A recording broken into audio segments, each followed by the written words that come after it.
You're listening to Women's Media Center Live with Robin Morgan.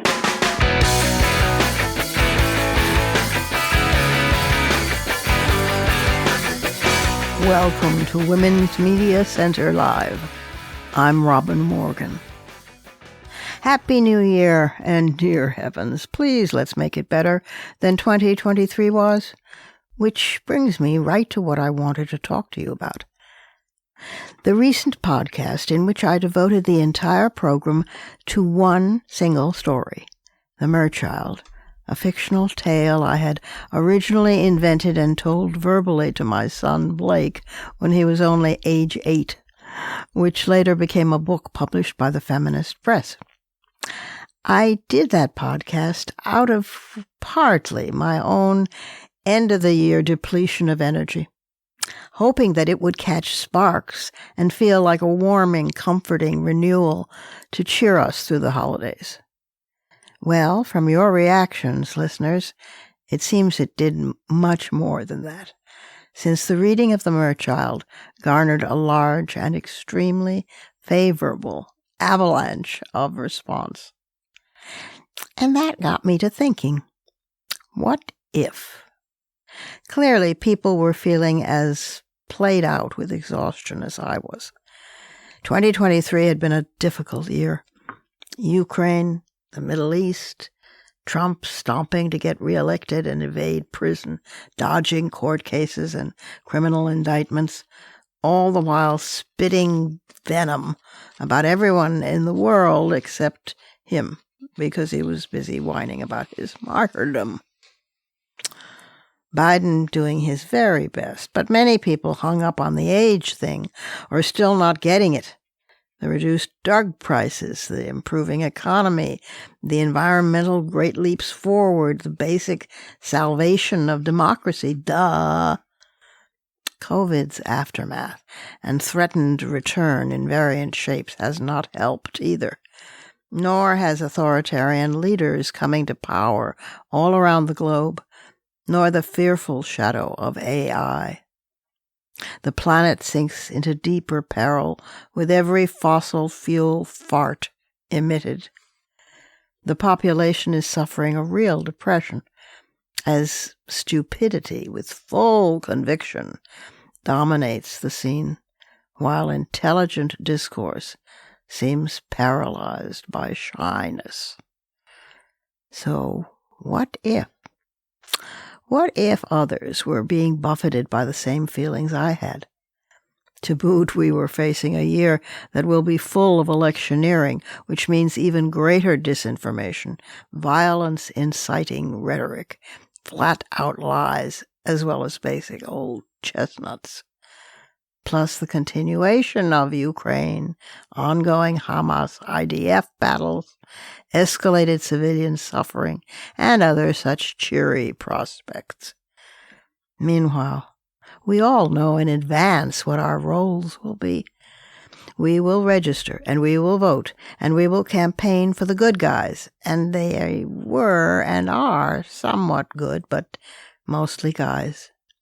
And we will argue against and organize against the autocrats, and they were and are guys, oh yeah. No Circes, no respite, no justice, and no peace. Not much to inspire us, not much to lend perspective or bring a relative calm to our souls. But what if, even for a while, what if we didn't rehash expectable news that we all know anyway, and instead, what if we focus on, well, stories? Some might be funny, some might be serious, some might be moving, and some, not surprisingly, might be political. What isn't, after all? So, that's what we're going to do. At least, what we're going to try. News junkies need not freak out. I'm one of you, after all. And if there's a really big story, or even a small, intelligent one, this podcast, rely on it, will cover it. But we won't retread outrages that merely detail our current predicament. We will let imagination bloom, because imagination can deliver metaphorically even better than reality can deliver realistically. And is that a collective sigh of relief I hear from you? I hope so.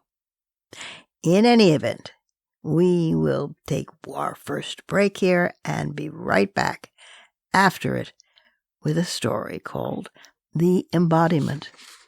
And this story is included in my collection, the book Parallax, published by Spinifex Press.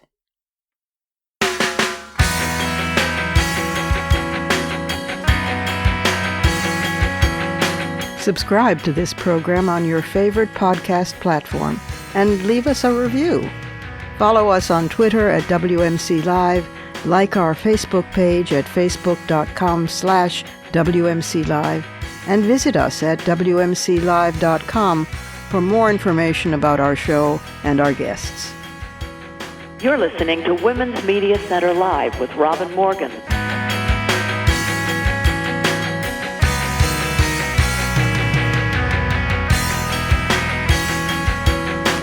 Again, this story, which you could call a fable for grown-ups, is in my book Parallax, published by Spinifex Press.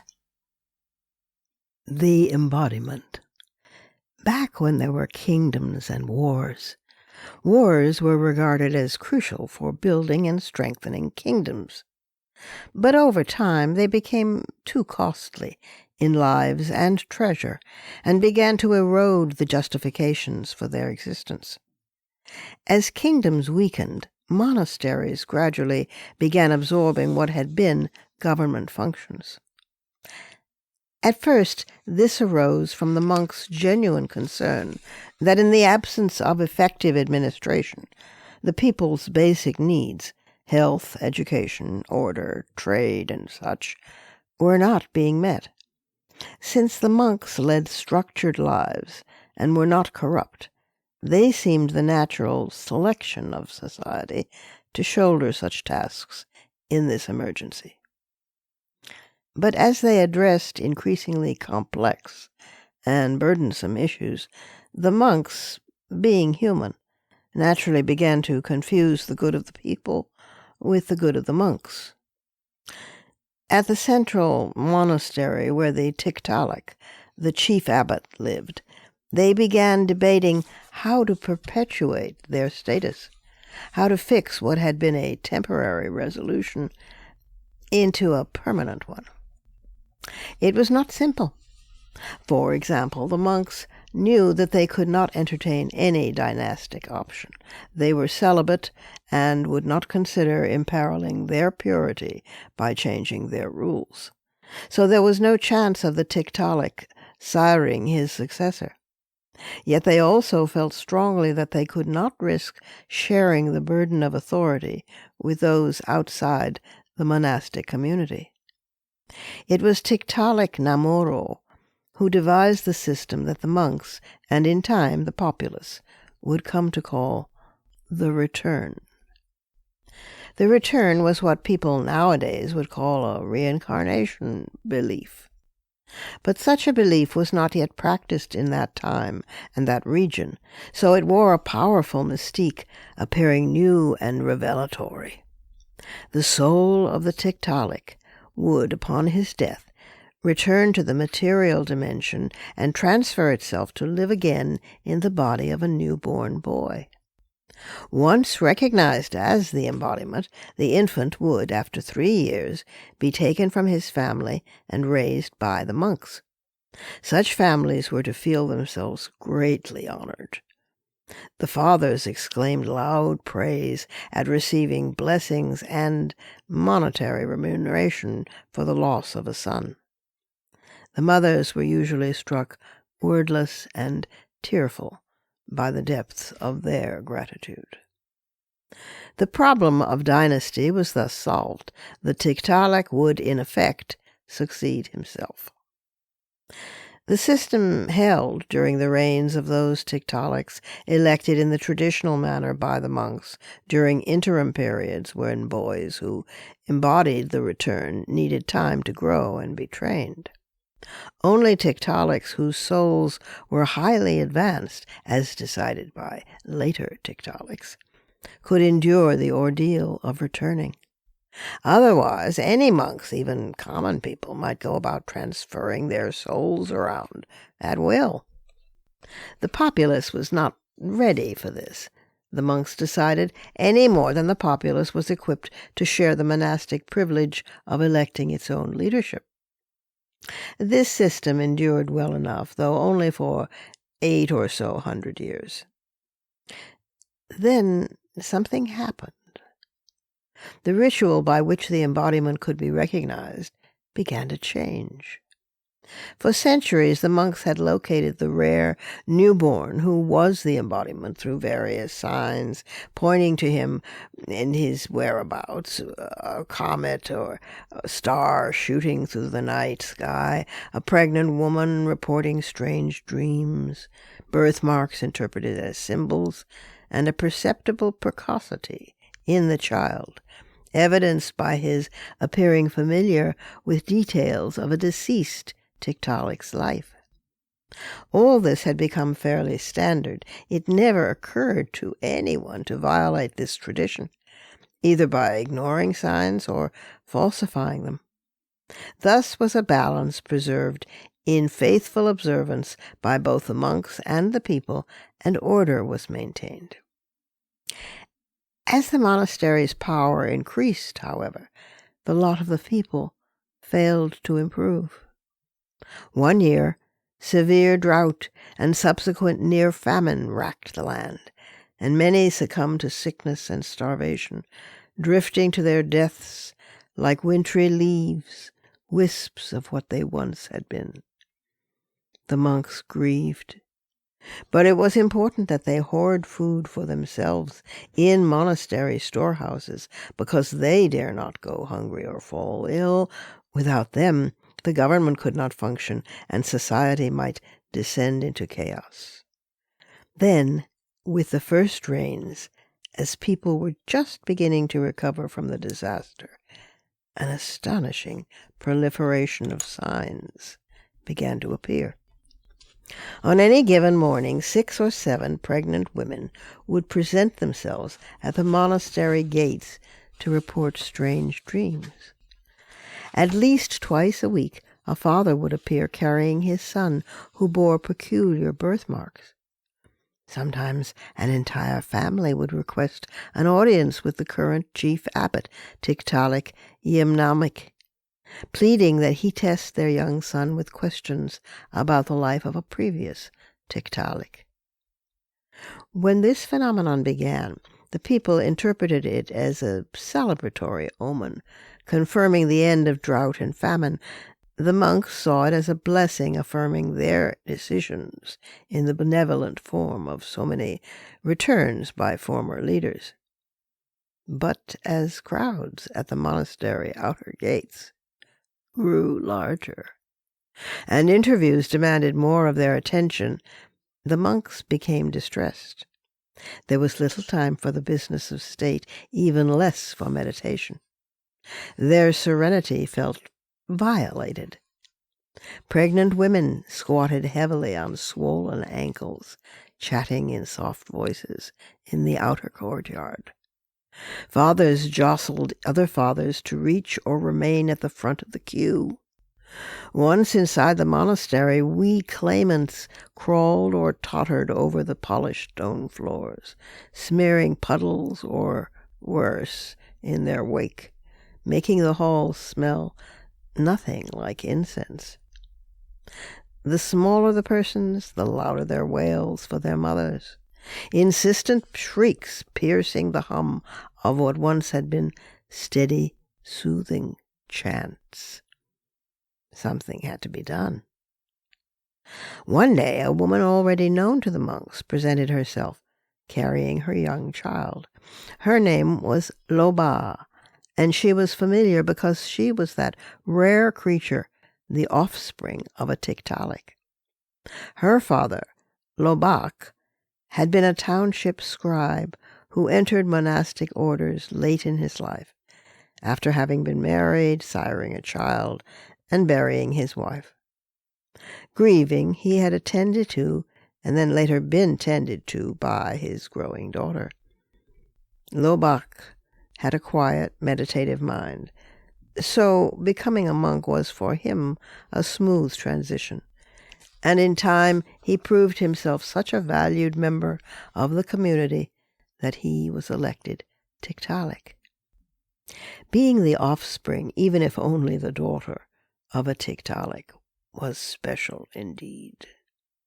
To be sure, Lobah was never permitted access to the inner rooms of the monastery, but she was allowed to serve Tiktaalik Lobach, almost as she had served him before he had become a monk. She baked the fig pastries he so enjoyed and brought them to the monastery, leaving them at the inner courtyard gates. She wove the special blue and gold cloth donned by the Tiktaalik on grand holidays. She swept the outer courtyards and tended to the vegetable and herb gardens, the sole female privileged to work alongside local men employed just for this purpose. She was even permitted to continue these labors after her father died, and was succeeded by another Tiktaalik. This one also elected, there being at the time no embodiment old enough to ascend to power.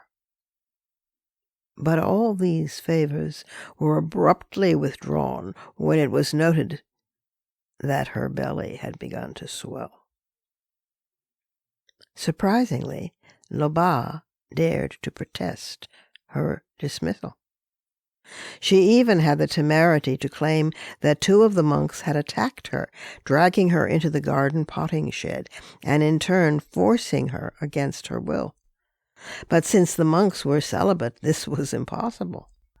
Lobah must be a liar as well as a wanton. She was barred from the monastery's environs. Now, not quite 4 years later, here she was again, balancing her child, a solemn little boy of 3, on her hip. Worse, she insisted not only that the child was the son of a monk and the grandson of her father, the late Tiktaalik Lobach, she claimed he was also Lobach's embodiment. This presented the monks with a host of problems. Should she even be permitted to approach the courtyard's interior? What about the child's lack of a father? Should she be allowed to register her claim? If she did succeed in having the child registered, should he be examined? If by remote chance he displayed any of the signs, then what? A blood descendant who was also an embodiment might establish a hereditary dynasty, not a monastic one. Although the great brass gongs resonated 6 times a day throughout the monastery with the summons to meditation, there was little serenity to be found among the monks. It became so disrupted that Tiktaalik Yianamic felt forced to act. First, he permitted Lobah and her son to enter the inner courtyard. He registered and be tested. He reassured the monks that this was merely a gesture necessary to dispel rumors, one he was certain would lead nowhere because Lobah was obviously an opportunistic trickster. Next, he announced that only those candidates and families already waiting in the inner courtyard would be tested, and that the outer gates would now be sealed against all other claimants until further notice. He himself tested Lobah and her son, and he himself announced the results. The woman and child were charlatans.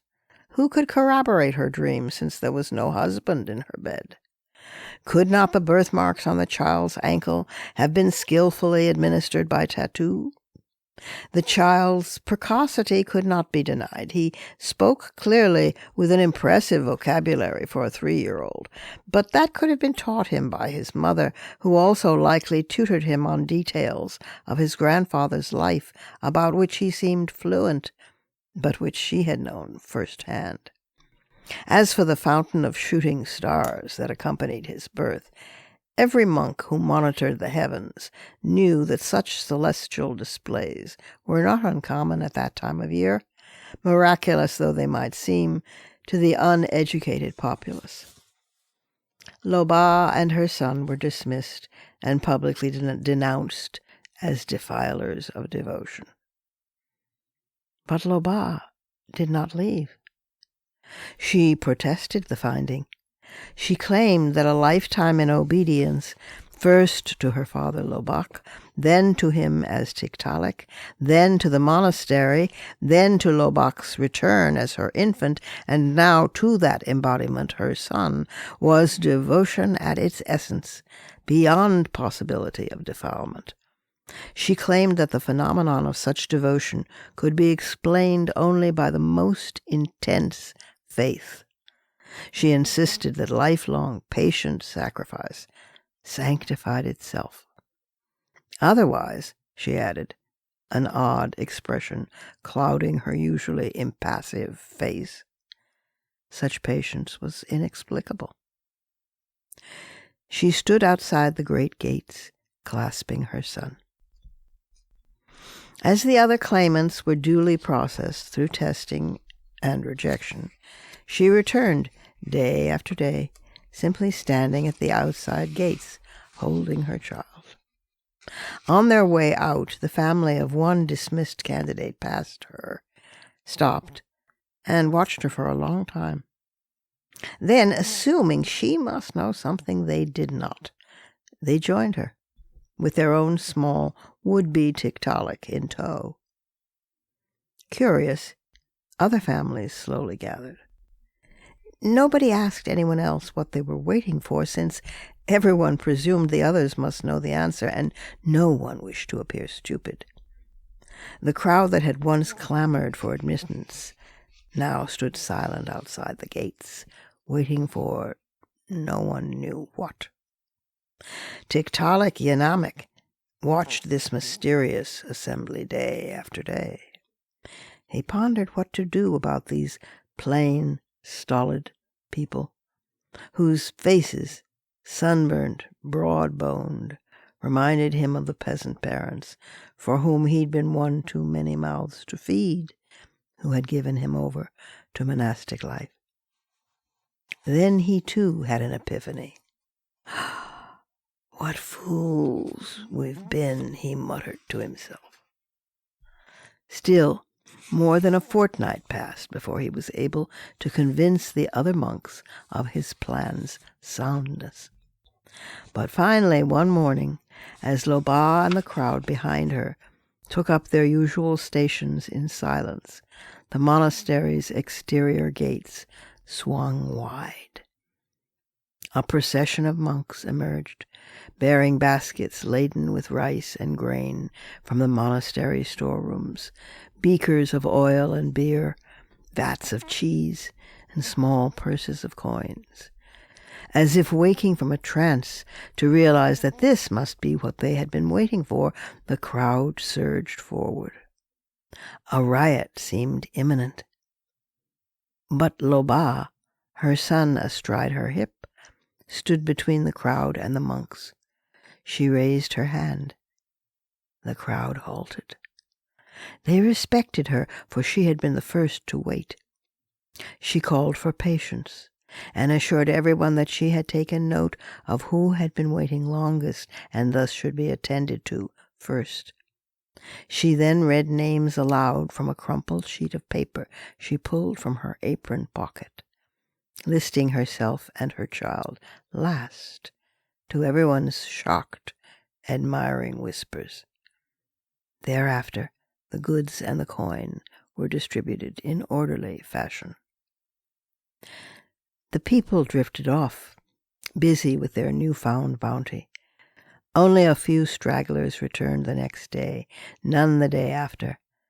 But Loba came back each day and stood with her son, an unsatisfied, unspeaking accusation. At last, Tiktaalik Yemnanmik issued a proclamation. He announced that the monks would draw up more stringent tests for a candidate embodiment.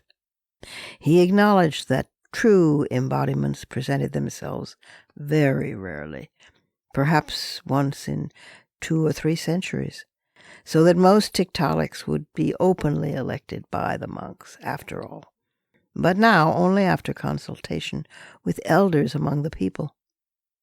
He conceded that excesses had been made in governance, and he vowed that the monks would take pains not to fall into such error again. He pledged that in future the monastery would have greater respect for the daily needs of the populace. Busy with their provisions and reassured that more would be forthcoming, the people barely noticed the proclamation. Only Loba still stood, silent, clasping her child, at the gates. Then, the next morning, she was gone. Tiktaalik Yimnamak was greatly relieved. But as time passed, he was surprised that he could not forget her. Indeed, he found himself as curious about why she had left her post as he had been about why she had taken it up in the first place. He felt oddly responsible for her, which he told himself was absurd, but he also felt uneasy. He had not been certain her child's birthmark was merely a tattoo, not that certain that the child had been coached, not that certain he himself had been right in making an example of Loba in the face of all the other blatantly fraudulent candidates. Not at all certain. In growing discomfort, he sent monks in search of her. But she was not to be found. She and her child had left the district. One midwife reported that mother and son had joined a passing caravan, and that before leaving, Loba had confided that in order to remain she would have been forced to hide the boy, though she didn't say why. No one had any idea of where she had gone. But the townsfolk, on hearing that the monks were seeking her, now began saying that her son had all along struck them as a genuine embodiment. Some insisted they had known from the moment they saw him that he wore the air of an entitled Tiktaalik, that his breath smelled of lotus honey, and his eyes were old and wise. Others confessed that this had occurred to them while standing with his mother outside the gates, when she had listed herself and her child last, though everyone knew they'd been there first. A few admitted it had dawned on them only after the woman and child had left the district. Eventually they came to speak of the child as the lost Tiktaalik. They began to celebrate the anniversary of the day it was said he had been born. They began to celebrate the anniversary of the day it was said he had vanished.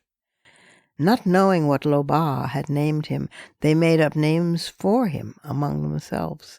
They began appealing to him in their thoughts as one who would understand. Finally, they began to worship him. They were certain that his mysterious powers had been proven, in that he was embodied by absence and thus everywhere evident. As for the monks, they continued pacing and chanting, living and dying to reverberations from the great brass gongs, but with more self-control and compassion for a while. Given the tighter strictures, few candidate embodiments presented themselves as Tiktaaliks, and those who did were almost always found unworthy. Several centuries later, the monastery was compelled to build a golden-spired shrine to the lost Tiktaalik. So large was his following. Furthermore, a new tale had become a legend throughout the district. It was about a woman who had strange dreams when pregnant. She had given birth, but then had hidden her baby son. It was said he grew secretly into a wondrous child, a true embodiment, the embodiment of the lost Tiktaalik. By the time a few more centuries had passed, there were no more returns of any monastic Tiktaaliks. There were, however, numerous embodiments of the lost Tiktaalik, whose pagodas were everywhere, and everywhere were filled with devotees and petitioners, including monks busily lighting candles, burning incense, and spinning prayer wheels. Historians studying the period have written scholarly treatises debating the meaning of this thriving belief. They still argue about whether this was a tale of ultimate revenge by a woman whose patience had been one too many times aggrieved, or the account of an ambitious, cynical wench with a gift for invention, or the story of a simple woman who, having no husband through whom to live, lived through her son as she had through her father, or the legend of a natural leader who arose when there was a need to confront injustice. At least one scholar, fascinated by the narrative, even wondered whether Loba might not have been a new kind of saint, one free of any deity, unfettered to any heaven. Against his own scientific beliefs, this scholar found himself wondering whether the lost Tiktaalik, finally adored as a god throughout the region, had been, in fact, some sort of an embodiment. But if so, of whom or what? Nothing was ever proven, of course. It is possible to prove counterfeits, but never possible to be certain of the real thing. That's our fable for today. The embodiment is part of Parallax, published by Spinifex Press.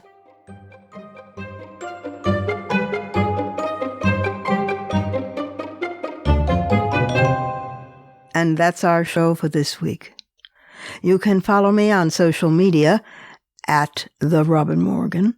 You can check out my blog at robinmorgan.net, and you can find my new novel, Parallax, and my just-out new book of poems, Harvesting Darkness, wherever books are sold. Portions of this program were taped earlier. Views expressed here do not necessarily represent the WMC. Here's the family for Women's Media Center Live. Executive producer, as well as founding and sustaining sponsor, Regina K. Scully. WMC president and co-executive producer for this program, Julie Burton. I'm Robin Morgan, your producer and host. Thank you for being with us. Join us next time on Women's Media Center Live.